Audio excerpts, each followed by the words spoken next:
That's fine, right? Yeah.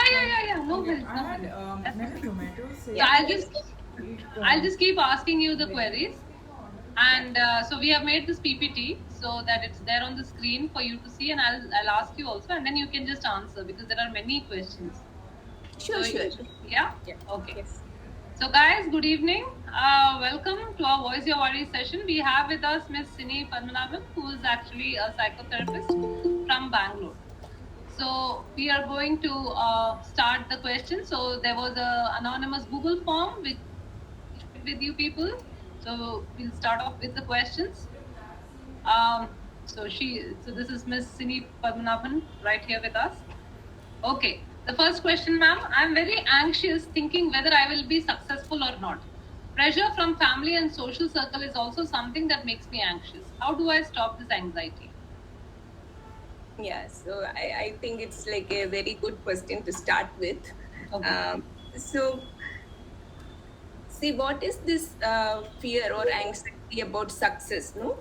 So it is more about anticipating how other people will react, both to it can be either to our success or to failure. It can be both.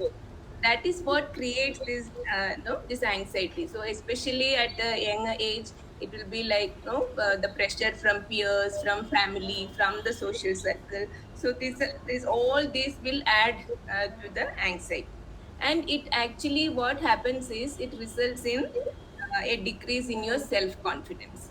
So that is what it will create, that anxiety will generate. So how do you stop this anxiety? So what you do is like you have to pay attention to what you feel. So where is this anxiety coming from? No, and are is it like as I said, is it that judgment by other people? It can be from your peers or from your family or from your college, wherever it is. So is that what creating that anxiety for you? And how can you stop this?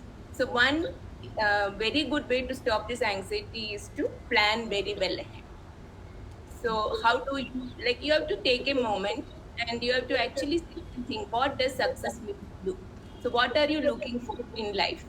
No, is it like getting a good job, getting settled in life, or what is that? What does that mean to you when you say success? And then you set your goals. So you create a vision board for yourself. So set some goals, and then it's not only about setting goals. You create a plan. How will you reach those goals? And put that plan in place and start executing that plan. It's also important to connect with friends who who have similar beliefs and values to you. That will also help you cope with this anxiety. So when you talk to your peer group, like who is also going through the same feelings, so when you actually talk to them, discuss about life, like what do you want in life and all that, that you can also see that everybody goes through the same anxiety. That will also help you cope with the anxiety. So the two things, one is to set goals and implement them, and second is to connect with people like who have similar values and beliefs. That is the key thing here. Okay. Okay. Thank you, ma'am. Thank you so much. Next question. My friend has anxiety while talking to strangers. How to overcome that? She may not look at their face, and she is comfortable with friends, not with strangers and new people, and introvert with others, especially boys. Yeah. So see, anxiety while talking to strangers, or this comes under the the condition called social anxiety disorder. So social anxiety disorder can be like when when you have trouble meeting new people, talking to them, attending social gatherings. You will feel very awkward. Um, Sorry, can I just take a moment? I'll just be back. Yes, ma'am. No problem.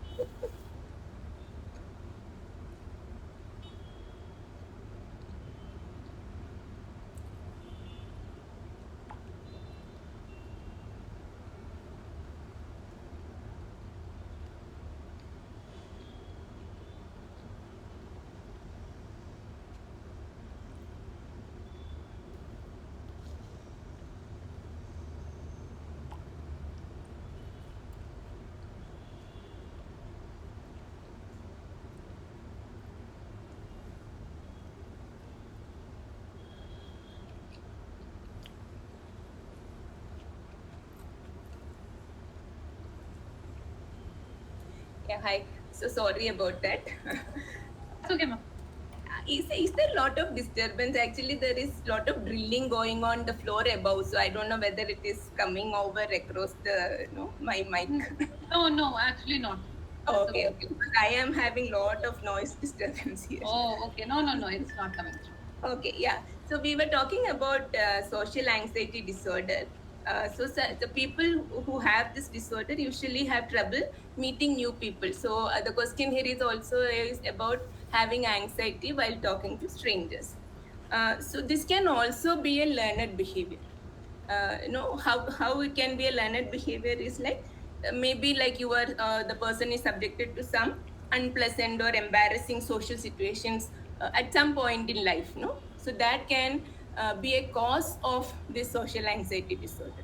So because you were no you felt embarrassed at some point in life, you may feel that no that awkwardness in meeting and talking to strangers. uh, or conditioning in childhood. So when we talk about conditioning in childhood, how you are brought up, how your family environment is. So whether you are always told to be quiet, talk softly, when somebody comes, no, don't talk to strangers. That is something very commonly we tell children, no. But how it impacts, it goes, no, how it is wired in your brain. So that don't talk to strangers. So that may create anxiety when you are, it may not be in childhood. When you are growing up, as you are becoming an adult, it may create socially awkward situations. So all these can be the reason for the anxiety while talking to strangers. So how do you address that? See, there is nothing wrong. It's also said introvert with others. So being an introvert is not a problem.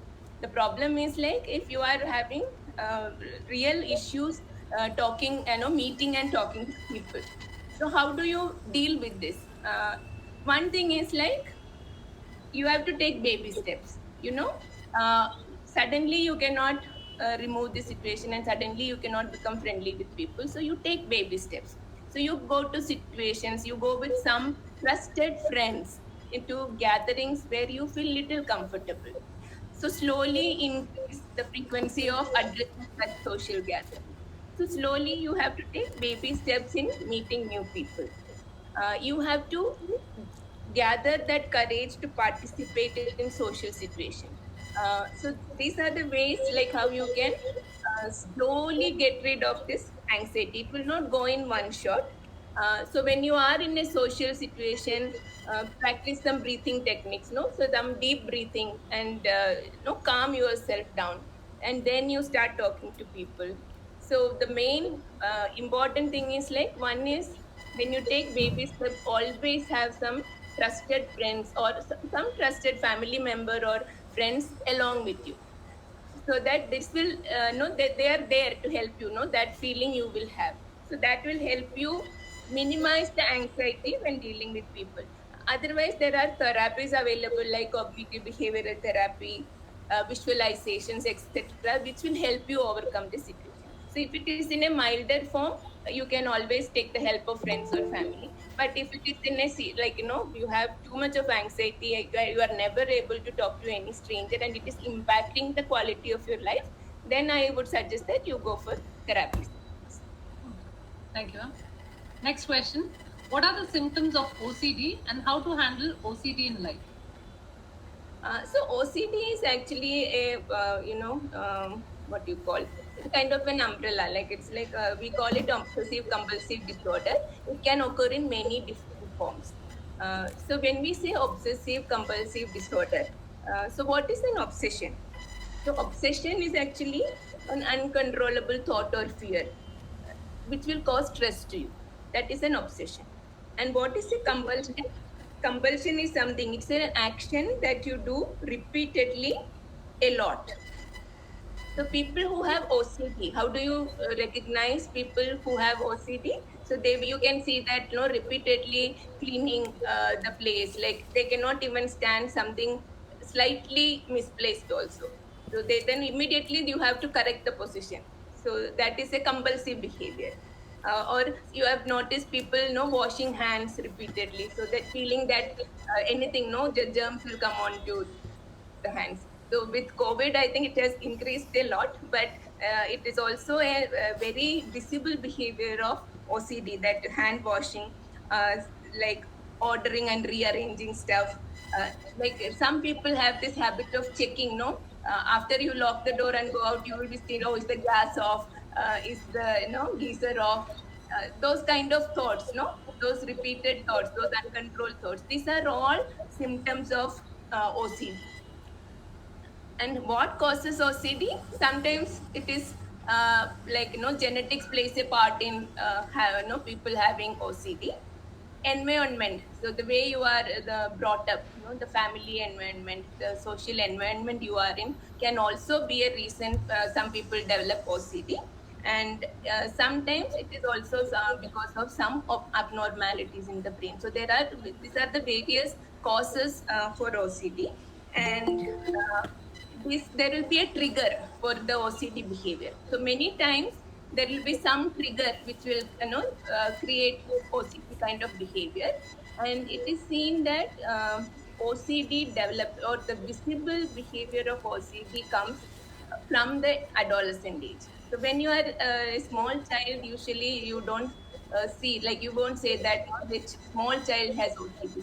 As you grow up, from the teens, from the adolescent age is when that manifests, that it can visible behavior comes when you from the teenage onwards, and it can continue into adulthood as well.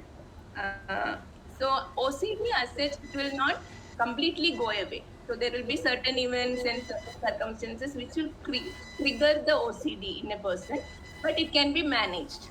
So the important thing to note here is OCD can be managed.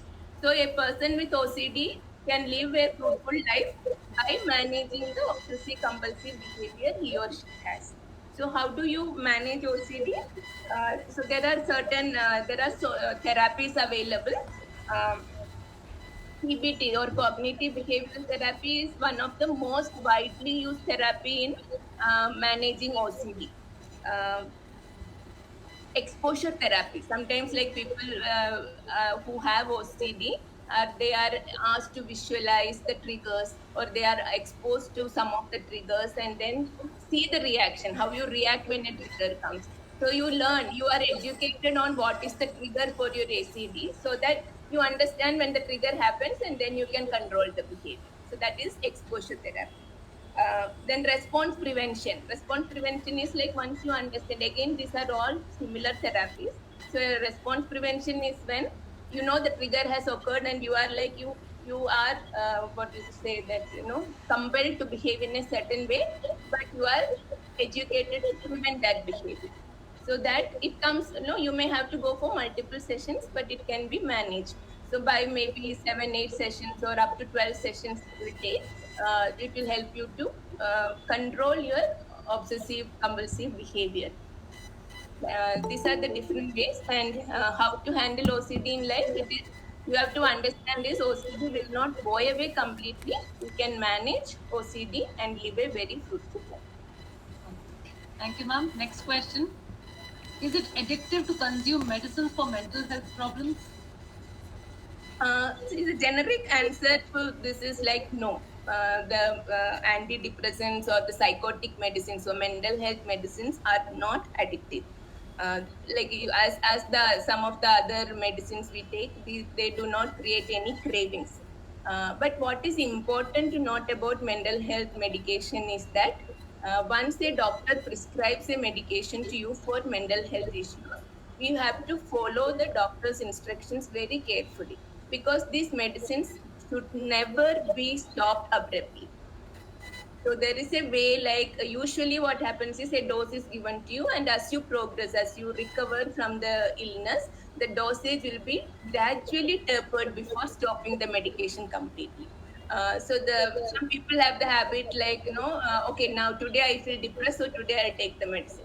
Then tomorrow I am okay, I will not take it. After 1 week again I am feeling depressed, so I will take medication. This should never be done with mental health medications. Follow the doctor's advice, and usual practice is like, you start with a dosage, and once you get better, it is gradually tapered down before completely stopping. Otherwise, if you abruptly stop this medication, sometimes you will go through withdrawal symptoms. So that is where the question, is it addictive, comes. But they are not addictive. It happens because you are not taking the medicines in the proper way. So it may create no headache, nausea, insomnia, some cramps. All this can happen, but these are all withdrawal symptoms. uh, Thank so you. the answer to that is they are not addictive. Thank you, ma'am. Next question. I can't work when people are around me. Actually, I get irritated. At night, I am highly productive. How can I stick to my things during the day? Yeah, so this is another interesting question, but I think we talked about social anxiety in a previous question. So, see, this situation is more or less, it's very normal for introverted people. So they are happy with themselves. So there is nothing wrong in that. So first thing to understand here is that, okay, when you are productive, you like to work with yourself, like not in a company of people. It is not a wrong thing. So first thing is to understand, become aware, and then uh, where no, you have to understand where how you have grown up. So where you are an only child, where no, always you used to study alone. You had a space of your own always. So that kind of conditioning also will sometimes create these kind of difficulties where you will find it difficult to work when people are around. So what you can do is, see, another common thing is like, why you can't work when there are people around you. So what is causing that irritation? Are you afraid that the people are looking at you, judging the way you work? Are they are scrutinizing you? Is there any kind of fear that way? That also you will have to think about. And how to overcome this is, see, if you want to work yourself but you cannot avoid having people around you, if you like to hear or listen to music, put some music and work.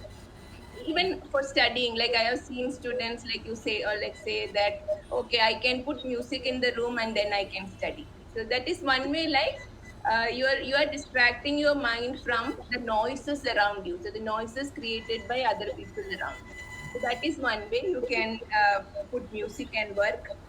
um, you can actually create a checklist and keep what are the tasks you have to complete for the day, and concentrate, focus on your checklist and work. So if you focus on your checklist and start working, sometimes you will be distracted from the people around you. uh, Another thing is, what we need to understand is like, see, always we cannot avoid these situations. So maybe till you study, till you get a job, but you may get into a job where there's a team, you have to work as a team. So then practice, as you start working, find a group of comfortable people, who you are comfortable with. Start with 2 or 3 people who are comfortable. Start working with them, and gradually, like, you can see that, see, anything, it's a matter of becoming a habit. So once you overcome that initial, what do you say, inhibition of working with a team, start with 2 3 people whom you feel comfortable, and then gradually increase like the team size, and gradually you will see that you will be able to work with bigger teams. So these are all different things. One is use music as a no relaxing or concentrating mechanism. You can use a checklist which you can focus on while doing your work. You can network with like-minded people or form a group with small teams and start working. So these are different ways. And another workaround nowadays is you can also explore opportunities where you can work alone. So nowadays there are a lot of opportunities where you really don't have to go and mingle with people always. So if you feel you are okay with it, you can also explore such opportunities. Thank you, ma'am. Next question.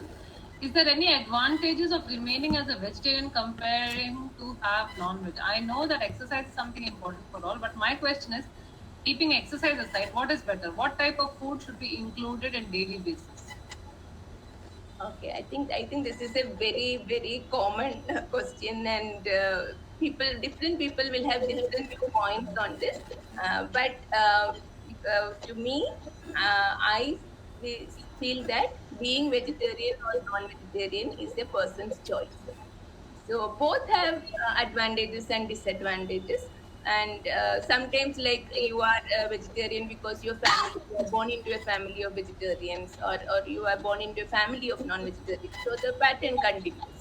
The first and foremost thing I would suggest is, like, you have to ask yourself, are you vegetarian for yourself or for somebody else? So that is the most important aspect. If you can answer that question honestly, or if you are like vegetarian for yourself or non-vegetarian for yourself, then nothing matters. So that being veg or non-veg is your choice. And keeping exercise aside, how do you like? So we have to look at the nutrition. So a balanced diet is very important. So when I say balanced diet, it has to have all, like, carbohydrates, proteins, vitamins, and everything is important. So the uh, thing is, like, if you are a vegetarian, then including lot of vegetables and fruits as part of your diet. If you are like a young adult trying to build your body, develop some muscles, then protein rich diet is very important.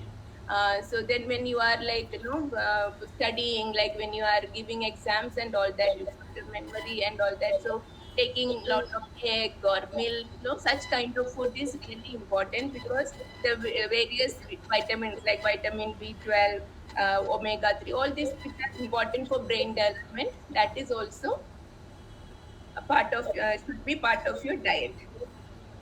So the food intake, what food you take, how much food you take every day, should match with what you do, the type of activity you do, uh, how much calories you burn. So the what you eat should be burned, when you do exercise.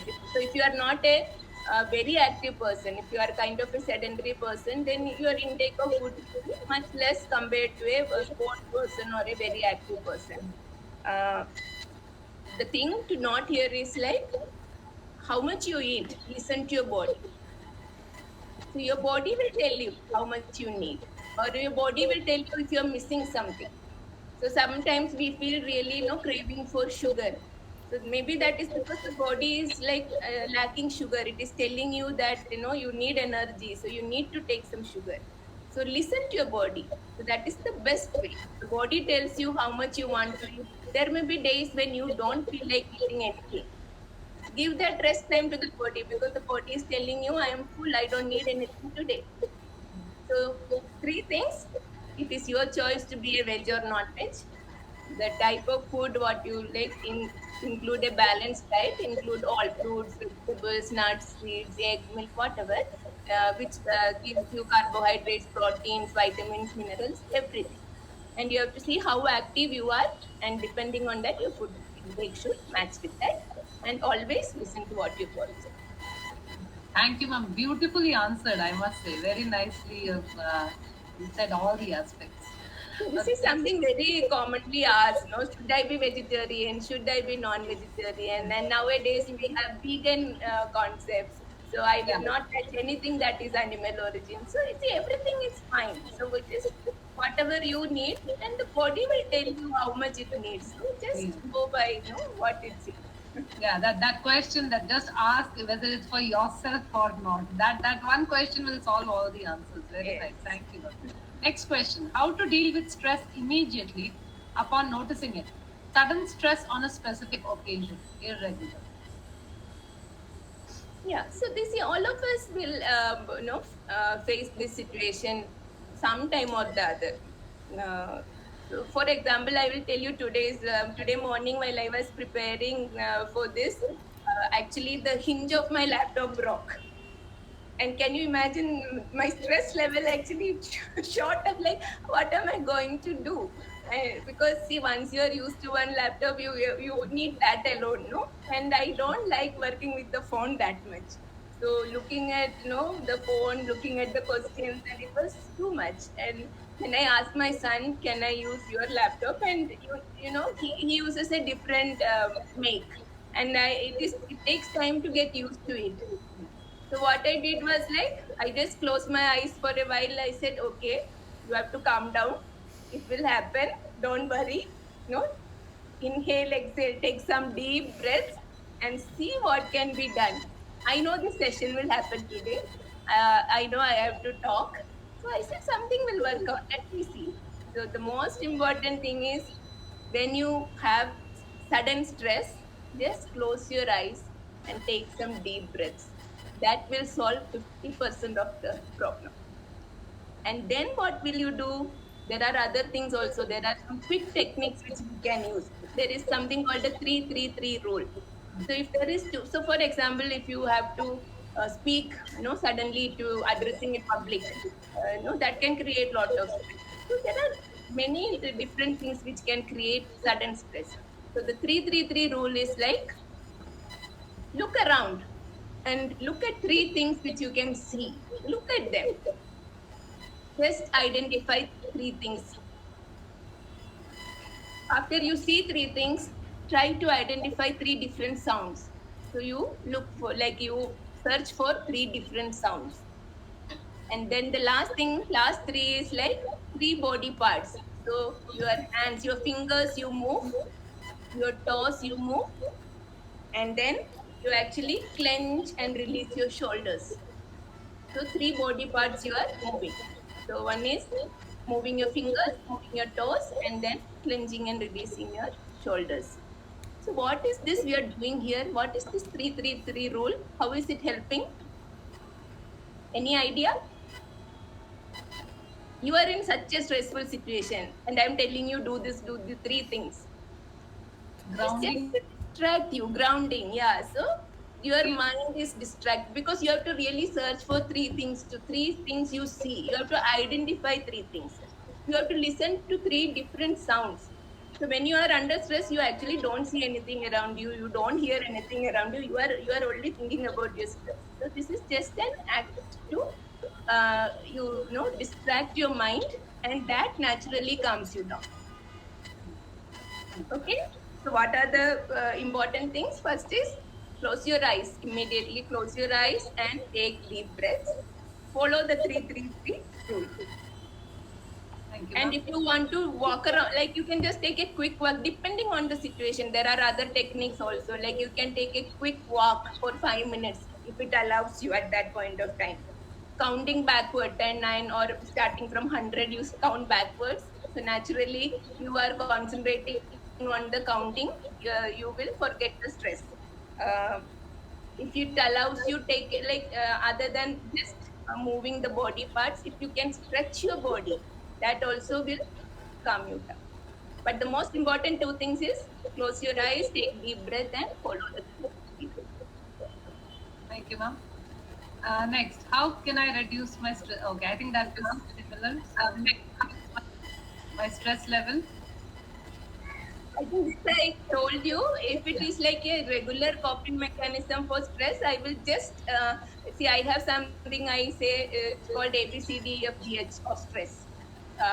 What is, see, A is become aware of what is causing your stress. B is take a break from your routine. That will help cope with stress. C is connect with your friends, connect with the family, like, and connect and communicate. That is also important. Fourth is diet. We talked about diet, so follow a good diet. He can be exercise and also rest. Both are equally important. F, fun.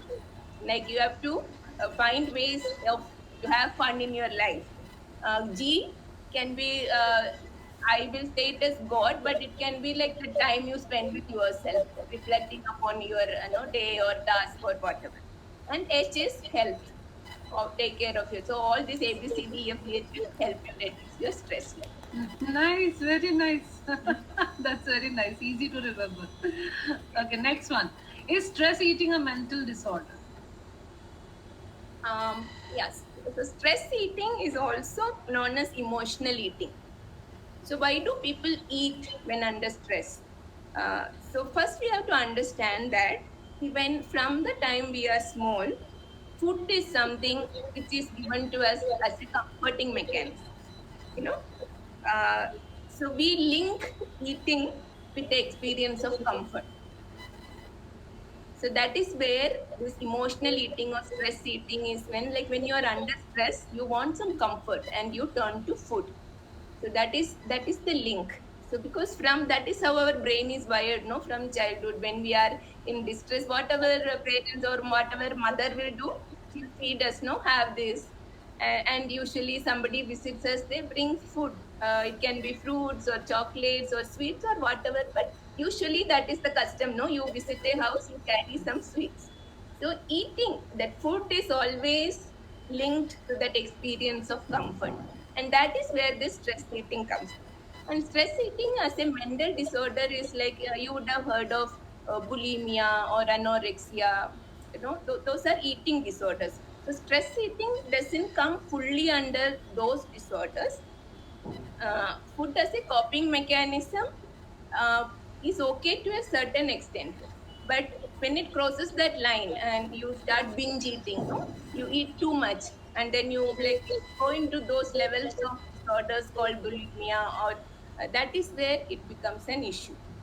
Otherwise, see, usually when you are under stress, what kind of food you eat is mostly food with high content of sugar and fat.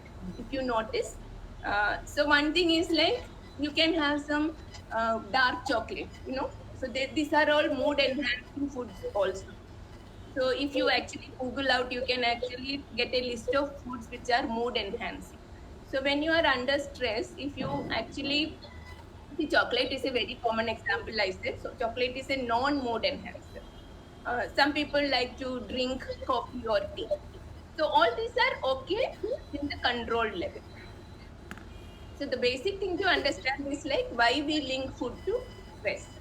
So, if you to manage stress, having a chocolate or to feel calm, drinking a cup of coffee, all that is okay. It becomes an issue when it crosses that border and you cannot stop or you start binge eating. Okay, thank you, ma'am. Next question: how to cope with mixed anxiety and depression? Okay, so this mixed anxiety and depression disorder, no, it is called MADD, so MAD. This actually is this has come as a new category of disorder. So in the earlier the manual, no, if you look at the mental health manual, this was not there. So it has come as a very new category, mixed anxiety and depression.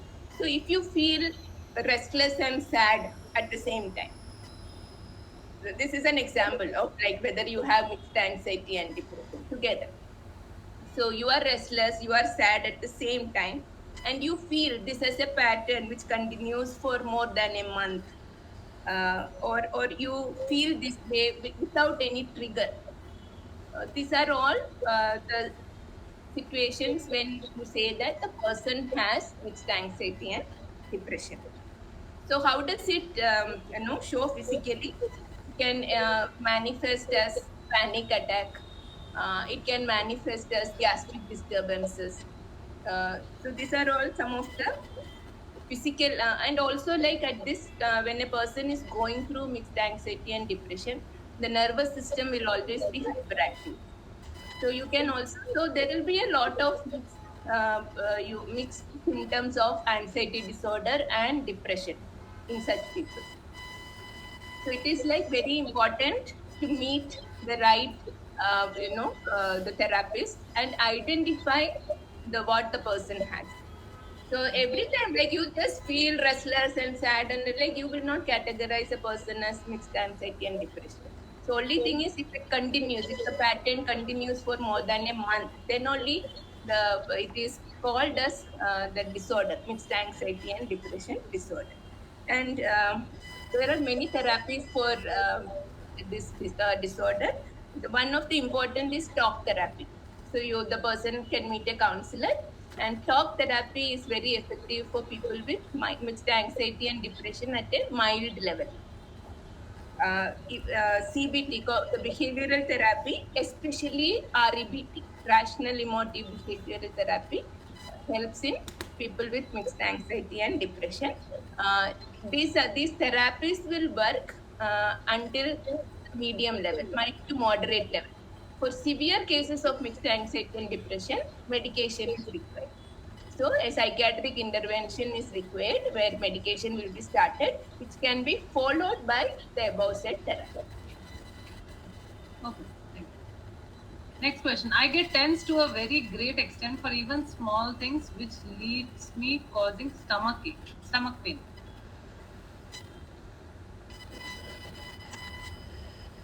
Yeah. Hello? Uh, yeah, you are able to hear me, right? Yeah, now, yes. Yeah, yeah. Yeah. So see, getting tense even for very small things and getting stomach pain. So usually we get that knotty feeling in the stomach, no? The stomach being in knots.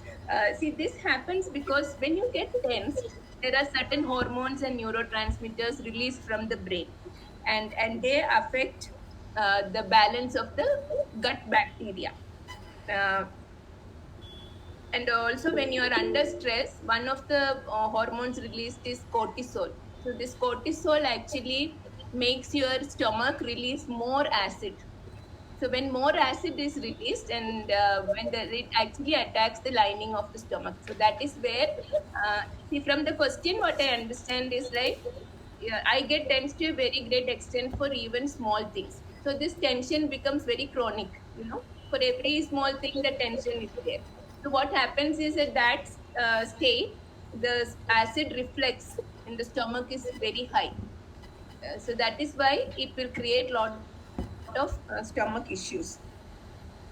By the basic thing here to understand is to you have to identify the cause where this tension is coming from. Even for small things, are you overthinking things? Are you a person who overthinks, overanalyzes things? uh, no how can you cope with this? The best way to cope with this is like talking to someone. Talking to a very, like, it not, I'm not talking about therapist here. When I say talking to someone, it can be a very trusted person, it can be a friend, it can be a family member. So gradually, like when you talk, the thing is like when you keep everything within yourself, the tension will be like it will start overwhelming you. So what you need to do is like talk to people, a trusted person every time you get tensed, and gradually you will feel that, see, when what happens is when you discuss what is causing this tension, gradually you will understand that there is no point, there is no point in over analyzing things or worrying too much about what is going to happen. And then you can feel that change slowly coming in, and all your symptoms will also start disappearing with that. Thank you, ma'am. Next question. I sometimes fail to explain what I do or what I am trying to achieve in my profession. Then the conversation goes deeper, which eventually breaks my identity. Um, yeah, so here actually I will answer this according to what I understood from the question. Um, See, when it says the person is feeling that he fails to explain what he or she is wanting in life. Uh, so, my question here is, who are you trying to explain this to? And how much are you trying to explain? And what are you seeking by explaining this? So, is it kind of a validation for yourself? So, here what we need to understand is like, we need not explain everything to everybody, right? So, we have to actually be discreet in how much we talk about ourselves to others. Because people out there, people in the society will always be there looking at you, judging you, passing comments on you. And I always say that there are 50 people who tell, oh, what you're doing is good. There will be another 50 who will say that what you're doing is bad. So if you're going to depend, or if you're going to take your life decision on what people say, it is not going to help you. So here what is needed is like you turn your no vision inward.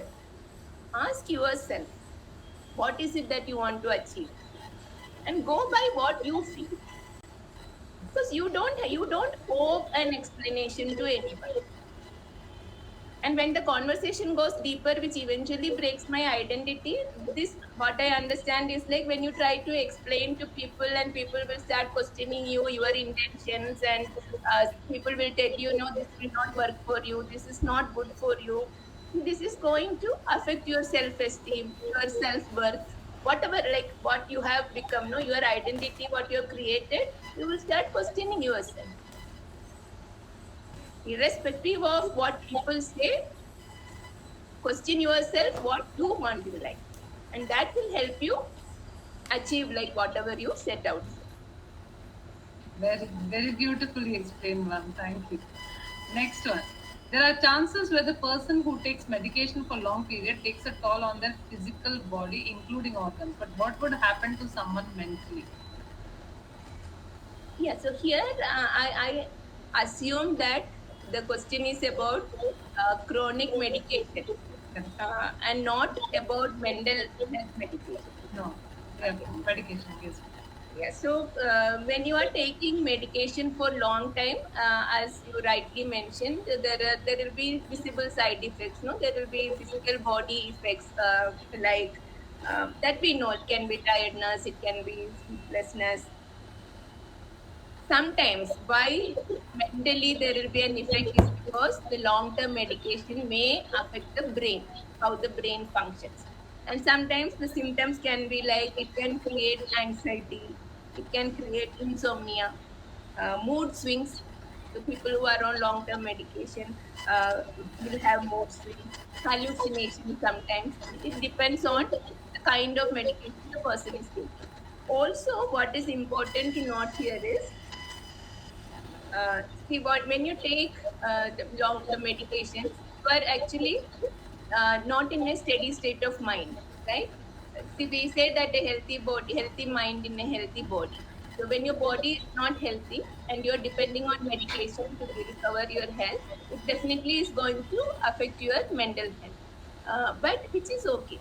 What you need to do is like accept that you have this condition.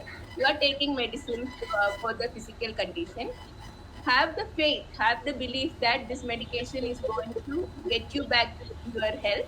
And when you get back to your physical health, your mental health will also improve. And it is okay. Sometimes the pain management, those kind of medications will create some mental trauma for you, but you have to understand that all that is temporary. And with by gaining your physical health back, your mental health will definitely come back. Okay. Thank you, ma'am. Next one. Extreme mood swings can destroy a relationship. How can we control that? This is a very good question. So, see, mood swings can happen to anyone, and sometimes it is like kind of a mental issue. Also, people going through extreme mood swings. And in a relationship, it is always like, this can create lot of complications, it can create friction in the relationship, it can create lot of conflicts in the relationship. And especially like, if there is a no male female relationship, we know that female bodies go through lot of changes in a monthly pattern, and there will be lot of mood swings associated with that. So if the partner is not understanding of that, that itself can create lot of issues, which is a very normal situation. When we talk about extreme mood swings, there are few things which you can look at. If you feel that, there are two ways to it. I will talk about when you have mood swings, and I'll also talk about when your partner has. So if you are a person who goes through extreme mood swings, what you can do is you create that space in the relationship where you can be alone for that time when you go through that mood. So you need that alone time to process that mood. So you can also express with your partner and request for that space for yourself. Ask for their support. So I like can say that, okay, this may happen to me. Sometimes it is I am going through this. You give me that time. Put things in perspective, and from your side, try to cultivate the positive mindset to overcome this. That is when you go through mood swings. What if your partner is going through mood swings, and how will you help cope with that?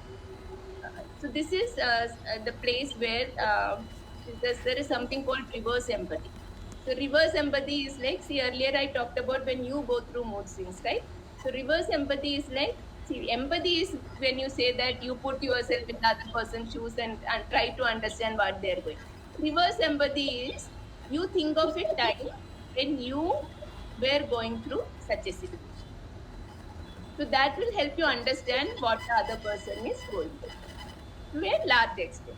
So reverse empathy is something you can practice if your partner is having extreme mood swings. Another thing is like, see these emotional swings, no? You can treat, don't look at it as a problem, treat it as a puzzle. So when you look at things as a problem, the problem always have the negative connotation. No? You have to solve it, you have to find the answer. See, when you go to an exam, you get problems. So you some mostly like we exams are something which is not a good thing. No, we don't like exams. But if you are given a puzzle to solve, you are very curious. No, you want to solve. You are challenged. You want to prove. So use the same technique here. Don't see these mood swings as a problem. Look at it as a puzzle, and then you can find different ways like how will you solve this puzzle to, and it will be like mutually complementing to both the parties. So these are some of the ways when you can control or cope with your mood swings as well as your partner's mood swings. Thank you, ma'am. Next question. How to stay positive in negative and stressful situation without getting sad or stressed? So here I have a question. Sorry, Should ma'am? you always, here I have a question. So Ah. should you always stay positive in negative situations? Or when you're sad, should you always try to become happy? That is how we are conditioned. Just being sad is not good. No, being in negative mood, being no, that is not good. That is what we hear from childhood. But it is okay. Like happiness, sadness is another emotion. When you are feeling sad, it is okay to feel sad. You accept, you become aware of your emotion, accept that emotion and acknowledge that emotion. When does this become a problem? When it prolongs. So there is a natural time for any emotion to come and go. So different emotions will come to us and leave us. But if you hold on to one particular emotion for a longer time, then it becomes an issue. So there may be many situations in life which you say are negative, and where you may feel there will be stressful situations, there will be sad situations, which is there in everybody's life. So how do you respond to these situations? So when, for example, if I take a sad situation in life, it is okay to feel sad for the time. No, if you feel like crying, you cry. But thinking about that situation and crying for weeks and months together is the issue. So the question asked here is how to stay positive in a negative and stressful situation. There is no need to stay positive in such a situation without getting sad or stressed. It is okay to feel sad or stressed. Only thing is like allow that emotion, acknowledge that emotion, and then allow that emotion to pass through. Don't internalize and hold on to it. That is the important. Thank you, ma'am. Next one. How to control sudden urge to suicide? This is a very, very important question. And I think I thank the person who has asked this question. See, the most important thing when you get this urge is to call someone immediately. Call a friend or call somebody who you trust. Whenever that urge comes, just call somebody. Don't sit ruminating over your thoughts.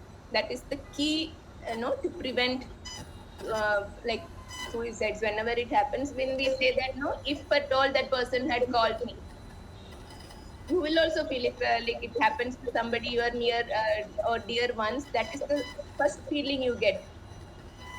If I could have spoken to him, or if I have not spoken to her, no, that is the feeling you get. First thing is talk to someone. See, this urge to suicide comes when you feel worthless, hopeless, helpless in life. So, what you need to understand is like anyone can feel suicidal at any point in life, and it is not wrong. It is not the person's fault. It is the situations. It is what the person has gone through which creates such thought. So the important thing is to understand that you are not at fault. There is no need to feel any guilt, any shame in having this kind of thought. But the action you need to take is like not to succumb to these thoughts, but to take action, call someone. That is the first, second, third thing is like call someone and talk to someone. If you are like in a place where next room you can go and meet someone, you change the room, you change the place. All this can help control these thoughts. So if you're sitting alone in your private space in your home and you are getting these thoughts, get out of that room, go into the living room or where people are around immediately. That is something you can do immediately if you are at home or if you are in a hostel. So don't sit alone with these kind of thoughts. So the see, whatever action I'm saying, the important thing is like not to be alone with your thoughts. So first thing is to understand it is not the person's fault. No need to feel any guilt or any shame. Get out of that space where you are having these thoughts and call or talk to someone you trust immediately. And you have to understand that you are not going to be judged for that.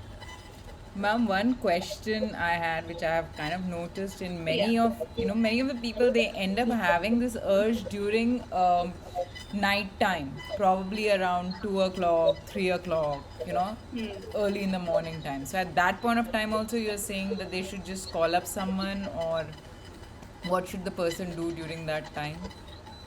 Yeah, absolutely. Thank you for asking this. It doesn't matter whatever the time is.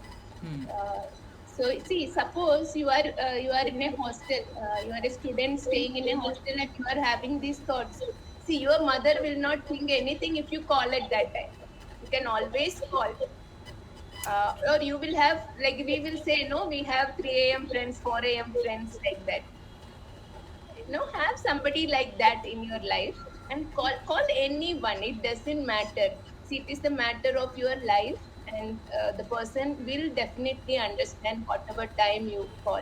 It can be from your family, outside your family. It can be someone whom you feel close to. It need not be always family. It can be from friend circle. It can be a teacher, and nobody is going to question you. Like if you call up and tell that I'm having these thoughts, I feel like ending my life, nobody is going to shout at you at that time, right? So it doesn't matter whatever the time it is, just call someone. See, there are suicide helplines given, but I'm not sure how good they work.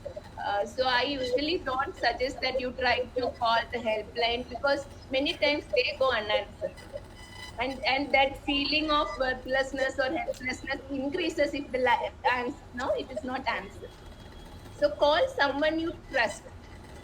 And if you are a person who have this kind of thoughts off and on, confide in someone, no, confide in a close friend or family member that you get these thoughts off and on, and then ask like if can I call, or make that arrangement. If you are somebody who gets these thoughts off and on, if you get this very often, you should immediately seek the help of a therapist. And the therapist will also tell you, like, they will give you options like whom to reach out at such points of. Okay, ma'am. Thank you. Thank you so much. I hope the person who has given this query, I hope wherever you are, I hope you have, understood what needs to be done. And I hope you reach out. You can reach out to us. You can reach out to your friends. You can reach out to your teachers Yeah, or reach out anyone to you think. someone. And maybe one important, maybe if you are not able to reach out anyone, as I said, get out. And even if it is the middle of the night, you have no place outside to go and meet people, just get outside the room and walk. Don't Just to sit. get out of that Yeah, space. don't sit in that space with the thought. Just get out, just walk around, be with nature. Or if you have a pet at home, be with the pet. Do something like, don't sit with the thought. That is the key point. Thank you, ma'am. Thank you so much. Next one, it will be very helpful if you could suggest some possible ways to make self care a routine. Okay. So self care is very important. And I'm glad this person is asking how to make self care a routine. So the first point about making self-care a routine is like have a daily routine for yourself. Have a sleep routine, have a wake up routine. And when you wake up, if you do certain things every day, then your day is set. So what are the things we can do? Let us see. So when you wake up, what is the first thing you can do? See, you can actually stretch your body. Because when you are sleeping, your body is at rest. Stretch your body, wake up all the organs. Start with a warm glass of water, which will help to cleanse your body. And this one thing which I tell everyone is have a gratitude journal. See, when you start your day with gratitude, we are all blessed with so many things in life. So when you make that a routine, so when that feeling of gratitude fills your heart, then your day will go well. So there will be so many problems which we will face every day. But when we start with gratitude, no, so the thing is like, see, if you have nothing to be grateful for, hold your breath and you're breathing, no? So that itself you should be grateful for. Imagine how many people lost their lives in the night, last night, and you are woken up today and you are breathing. Be grateful for that. So if you actually, people usually ask me every day, what will I write? For gratitude. Trust me, you start writing three things to be grateful for in a day. You can write 15, 20 in 3 months. And there will be something every day. Don't question yourself, just start writing. So that is something you can include in your routine. Be with nature. So get some fresh air, walk, look at the trees. When you walk, when you are with nature, people have this habit of putting the headphones, listening to podcasts or music or whatever. But what I would suggest is when you are with nature, be with nature. So you have time to listen. We say that, oh, this time I will utilize to listen. No, so your brain is, you are actually thinking something. No, you are not enjoying. There are birds chirping there. There are fresh flowers, leaves. Look at all that when you walk. That also gives you a lot of positive energy. Another self-care routine which you can adopt in your life is like when before going to sleep, just wash your body with warm water, and if you can add 1 teaspoon of salt, regular salt. Salt is a big cleanser. So just add, and when you add salt, just see that the water you pour only neck down, not on your face and head. Okay, just from neck down. So it actually, when you wash your body with salt water, you are actually cleansing the body of all the impurities that you have accumulated throughout the day. And it is also like a cleansing. You will feel your mind also will be cleansed. And when you go to sleep, have your sleep routine. Um, Digital detox is what everyone talks about nowadays. Disconnect from all your gadgets at least 2 hours before you sleep, and you can read something good. And before, when you lie down to sleep, say thanks to the universe, no? And you actually what you say, give everything, the day gone well, gone bad, everything you submit to the universe and go to sleep. And then Thank you you, start ma'am. with gratitude. So gratitude and submitting everything to universe at the end of the day. These two things will work wonders for your life. Thank you, ma'am. Fantastic. It's like magic. Thank you. Next one. Is sexual attraction towards another girl other than girlfriend is a good thing? Masturbating with their photos like friends of girlfriend, is that a toxic relationship? Yeah. So here, see, when we talk about masturbation as a process, it is normal. So it is a healthy process, and it is, there is nothing wrong in the process as such. But the question here is like when you masturbate with thinking or looking at photos of other friends of your girlfriend and all that. See, that is, these are questions where you can't say right, yes or no, or right or wrong here. Uh, so, how important is that relationship with your girlfriend, please? That is the question you should ask yourself. And why are you attracted? See, for a male, getting attracted toward females is a normal thing. And as again, masturbation as a process is a normal thing, it is a healthy thing. But when you are in a relationship, uh, what is important for you? How important is that relationship for you? So whether the thing is, you think about where this question has come from. So after doing this, what are you feeling? Are you feeling guilty? Are you feeling ashamed? Are you feeling scared to face your girlfriend? No, are you having that fear that what if she comes to know about this? Then it is not a good thing, right? So it is not here. It is not the process or no the thing that is the problem. It is the feeling. You have to be aware of what feeling it creates. You answer the question about what you feel truthfully, you will understand what you need to do. Okay, thank you, ma'am. Next question. When I came across a difficult situation or a slight mode of harassment, I used to think and take a decision of starting something new. But it used to last not for more than 1 or 2 days. I may go back to my usual habits. How can I hold on to something that I wanted or started with? This is very normal for humans, that we will think of something, we will be fully enthusiastic to start something, we will be fully charged up, and we will start everything like no in high energy mode, and in 2 days it will start waning, right? You'll see that initial enthusiasm slowly wears off, right? The hardest part is to persevere on something which you start. So here you have to ask yourself, how important is this for you? Why have you started this? No, how important? Because it is important only you have started something. So how important is it for you? What is stopping me from doing this? So sometimes what happens is like you have very good no ideas, and no you start, and then you see that, oh my god, it is so huge, I can't handle it myself, that kind of thought will come. Then what you can do is, first you have to, your end, your wish, you have that vision, you have to actually set the goal, put a vision board, then set up a plan how you are going to achieve it. Put it into smaller tasks and put a schedule.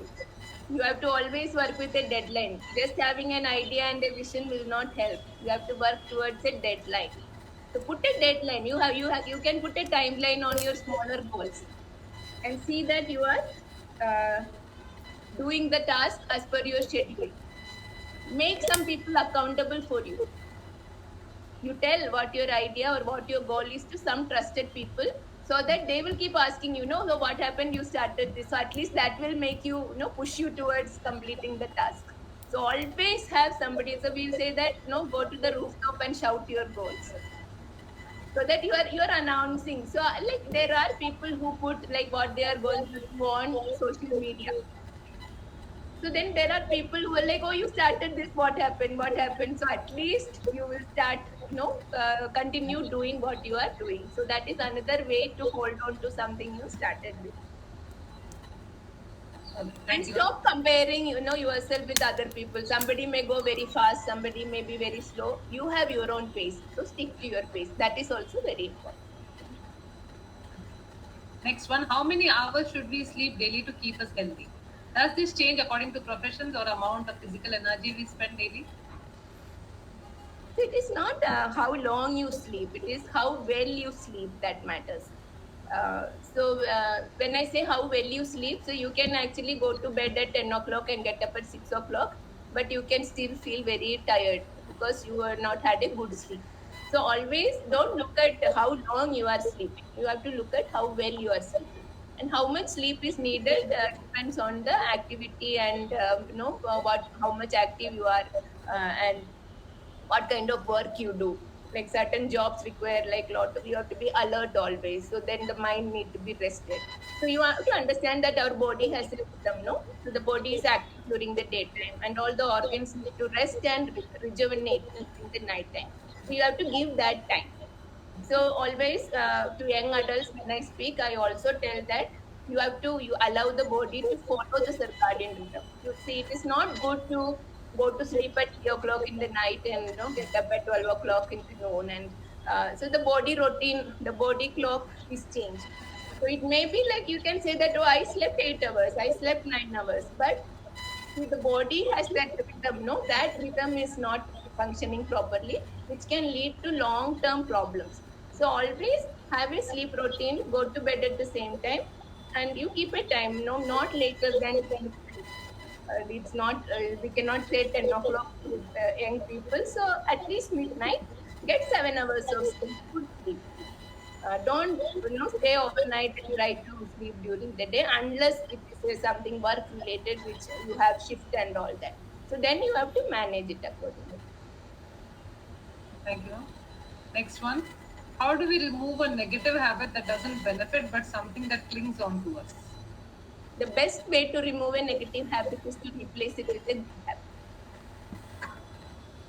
A simple example is like if you are in the habit of looking at the phone or the screen before going to sleep, it is a bad habit because it is not good for your health. It is not good for your eyes. If you are in that habit, you can actually put your phone or the screens away from you, away from the bedroom, and start reading a book. Maybe the first day you will read only one page and you will fall asleep, which is okay. So that is the first thing is replace with a good habit. Second thing is stick to it, like continue. Don't give up. It is very hard, like you start a new habit and very easy to give up. Especially if you start habits like working out in the morning and all that. Many times you will do it for 2 days, 3 days, and then you stop. And always start small so that it is easy to continue. So don't put like no goals for yourself like I will actually work out 2 hours a day. No, start with 10 minutes, then increase to 15, 20, half an hour like that. That will help. So three things: replace your bad habit with a good habit, start small, and continue. So even if you are decided to go for a walk in the morning, you may not feel like waking up, but at least wake up, get out of the house and come back. That is also okay, but do it regularly. Next one. How do you help out a person who deals with bipolar disorders in situations when advices don't work? So see, this is bipolar disorder. One thing to understand is like these people will have cycles of emotions. So they will go through the manic mode at certain cycles, and other times they will be very normal, energetic. So it happens. Bipolar disorder, by the name itself, is like they have two extremes. So one is like when see it is asking the question says when advices don't work. So never like there is no point in advising such people. So what you need to understand here is like be open with the person. So make a plan.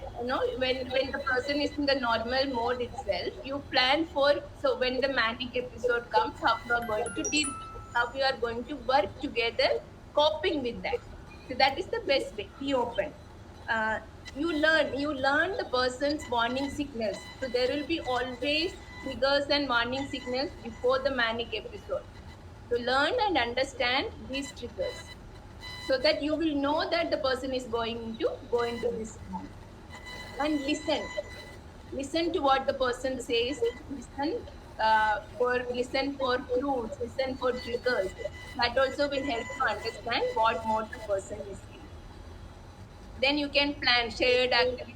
You plan. You be careful that you don't push such people to do activities they don't want to do. No, you have to be very careful in dealing with such people that you don't overpush them, you don't like no anger them. So those things we have to take care, and we have to also set boundaries. So when the person is in the normal mode, set some boundaries so that that can be uh, honored throughout. That can be learned to be honored throughout. Next question. How can we control our mind from roaming about unnecessary thoughts? We are always, filled with thoughts, right? So roughly, how many thoughts pass through our mind in a day? Million. More Any than a idea? million. More than a Around million. around 60,000 in a day. Oh, So many thoughts. So see, we don't have control over the thoughts which come into us, but there is something which we can control. The control is how we respond to such thoughts. So thoughts will come. So allow the thoughts. So don't stop the thoughts. Allow them to come, but you have to be aware that what you can control and what you can't control. So all the unnecessary thoughts which come, you just ignore, or you just delay responding to them. So by practice, it can be like you can stop. It will not stop completely, but you can actually take time to respond to such thoughts. Another thing is like you can observe your thoughts. So when we say mindfulness, meditation, and all, what are we actually doing? We are actually observing our thoughts. Throughout, if you start like observe your thoughts, we can actually come to a level where we can discard these unwanted thoughts and only allow the normal thoughts to come. So mindfulness is something which we can practice to control our mind from roaming about unnecessary thoughts. There are various ways, like simple meditations, even walking, no walking meditation, being with nature. So that distracting, all this will help control your mind. And always understand one thing, that there are things which you can control and there are things which you can't control. So we have to understand the difference between these. thank you, ma'am. Next one. How to control overthinking. So overthinking is, this is something, it's a learned strategy. Overthinking is always a learned strategy. It happens consciously or unconsciously, okay? And mainly it occurs to deal with difficult thoughts and feelings. That is when overthinking happens. So the best example of overthinking is like you keep asking, what if? Oh, so like next week I have to go somewhere. So what if no it rains? What if there is a delay? What if I don't get tickets? So you keep analyzing, no, you keep asking these what if questions. So one way to control overthinking, the best way is to first you think about the worst case scenario. So suppose you have to reach someplace next week. What is the worst scenario? You are not able to go. You cannot reach. So what? Then what happens?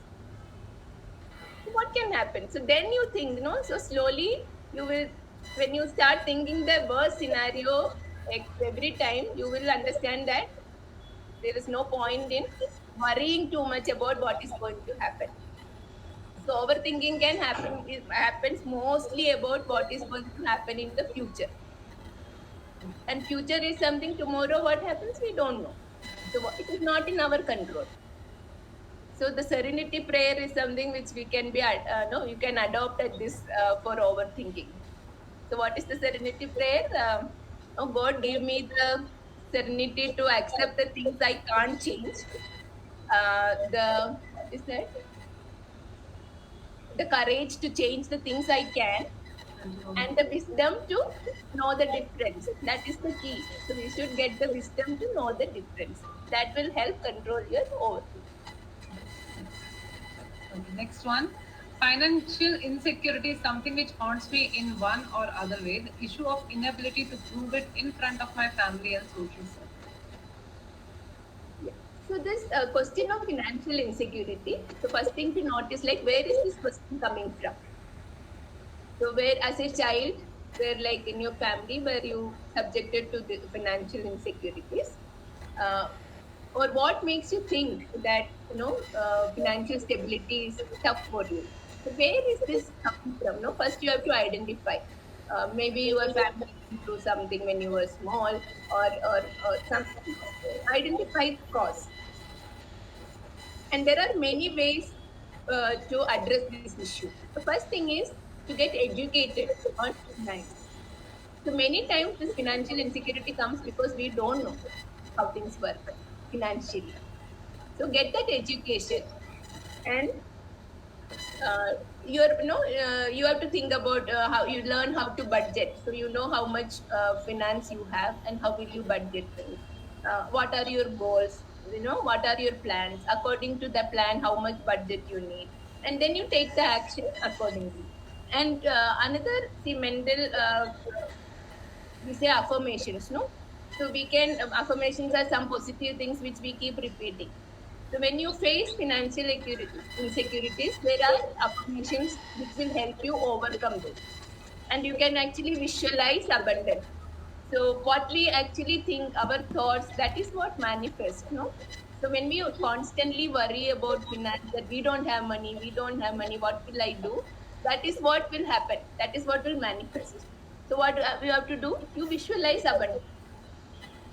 And if you are in need of some like certain amount, you visualize that you already have it and you are what you are going to do. Keep visualizing it every day, and your subconscious mind will help you achieve that. So there are different ways. First is to get financial education. Next, you have to plan according to your financial budget. Learn to plan according to your budget. And the other things are, get like learn some affirmations around finance and start visualizing abundance like you have. So it is like you're constantly, wired negatively. Like we think we don't have enough, we don't have enough. Try to slowly change it towards the other side. Already have enough, what I'm going to do with it. Okay, thank you, ma'am. Next one. How to handle a partner who has PTSD when I myself is diagnosed with depression? So this is a little, complicated question here. So PTSD or post-traumatic stress disorder. So handling a person who have PTSD itself is a big thing. It can be a very frustrating, challenging situation for a person. So on top of that, the person himself or herself is depressed. So that awareness that the person is going through a depression, that awareness is a good thing.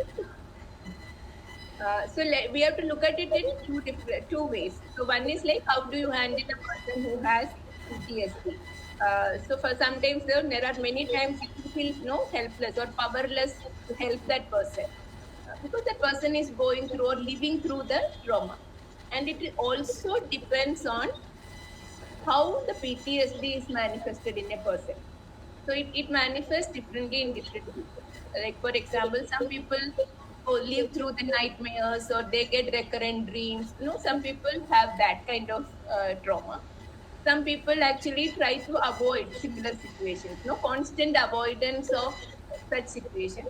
So depending on what kind of behavior the PTSD person is exhibiting, you have to deal with the person accordingly.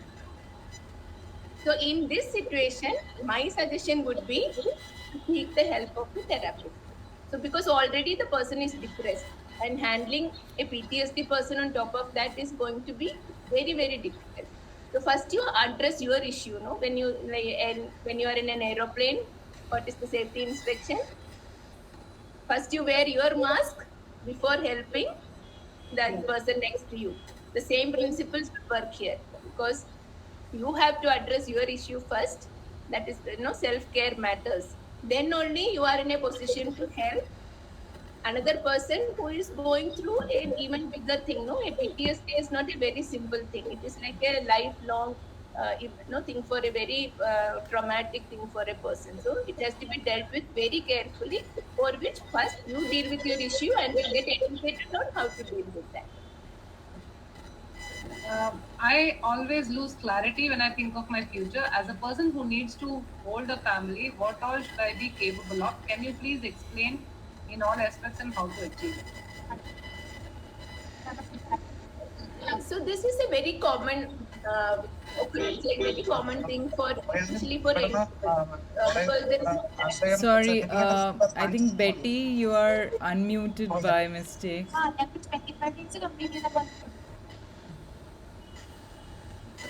Yes, ma'am. Continue, so please. Sorry. no clear path.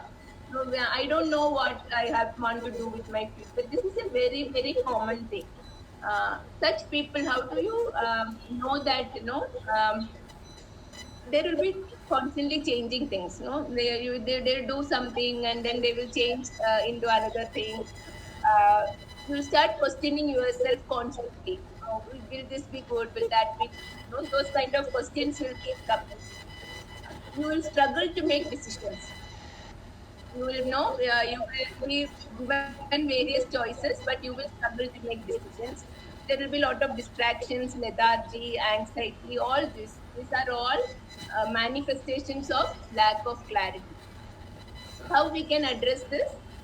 First you create that space, because when you lack clarity, you need to take out the time to understand what you want to do in life. So you need that time and space to think for yourself, and you have to do one thing at a time. So now the habit is doing multitasking. So don't get into that. Do one thing at a time. Eliminate your distractions. Set goals. And once your vision is clear, then you actually work out a plan and write down the plan. So there is a lot of difference in just thinking about what you want to do and writing down what you want to do. Writing down things will generate a lot of clarity. So always when you have a goal, when you have a vision, you work out a plan and actually write it down, create a timeline and follow it quickly. Another way is like, along with that, you talk to your peers, your mentors, people who matter to you. Again, know that what I said, announce it so that there is somebody who will be like pushing you to achieve your goals. So even when all this will help get more clarity in what you want to do. Thank you, ma'am. Next one. At the time of stress and anxiety, I get nervous and I have experienced breathing trouble and over sadness. I need treatment or is it normal? Anorexia too. So the whatever symptoms of a stress and anxiety is normal. So breathing trouble and sadness, feeling sad. Feeling sad is like is a side effect or a temporary side effect of being stressed out. So that is okay. Only thing is, if it is a chronic, that is when you need to address it. So I think we spoke about what you need to do when you get stressed and anxious, about breathing and all that. I think we spoke a lot in previous questions. So I will address the last part about anorexia. So anorexia is that you are obsessive about your weight. No, you watch your weight so much so that you don't eat. So you starve. So that is actually a disorder. Uh, so it's an eating disorder, which wherein you don't eat, you starve yourself to remain thin or watching your weight or whatever. So if you are anorexic, if it is a milder form, the first thing is to look at your BMI, your body mass index, and if it is below normal, you have to first get back to your normal health, normal that BMI or whatever, and then work out. A healthy diet and exercise should be followed. But if it is very severe, that you are very obsessive about your weight and don't eat at all, it can have very long term complications. It can have abnormal blood counts. It can lead to bluish discolorations and all that. In such cases, before it reaches such case, you need to take intervention, psychiatric intervention, because some medication is required to address this issue. Okay. Thank you, ma'am. Next one. PTSD interventions, please. What are the symptoms of PTSD and uncontrollable stress? Yeah, so post traumatic stress disorder, there are many symptoms. So PTSD is actually what is PTSD? It is the failure to recover after experiencing or witnessing a terrifying event.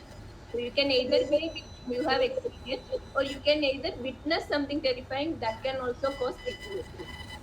And in minor cases, it resolves by itself in 3 4 months. So it can be some life changing situations that you go through, so losing a loved one. All this can cause PTSD, but in minor levels it will go by itself in 3 to 4 months. But if it persists, the symptoms to watch out for are, you may have recurrent dreams, you may have flashbacks, nightmares. um, Sometimes it will, like, you will show heightened activity at certain triggers, certain intervals. You will be hyperactive. You will show anxiety. Sometimes the person will show a lot of aggression. So it can be some traumatic event in life, and we don't know. The others don't know what is the event. The person will be very aggressive, and some people will avoid certain situations. That can also be a symptom of PTSD. And the interventions for PTSD are one is this cognitive processing therapy. Then there is also this exposure and response prevention therapy. And there is another therapy called EMDR, eye movement desensitization and reprocessing. So all these therapies, no cognitive reprocessing, all this is like understand the trigger for the trauma, and exposure therapy is like with the help of the therapist, in the presence of the therapist, the person will relieve those traumatic events, and gradually with the help of the therapist overcome those feelings, the emotions it generates. So try to cope or control the emotions it generates. All these processing therapies address the emotions generated by the traumatic event. So CPT, EMDR, all these are some of the therapies interventions for PTSD. Thank you, ma'am. Next one.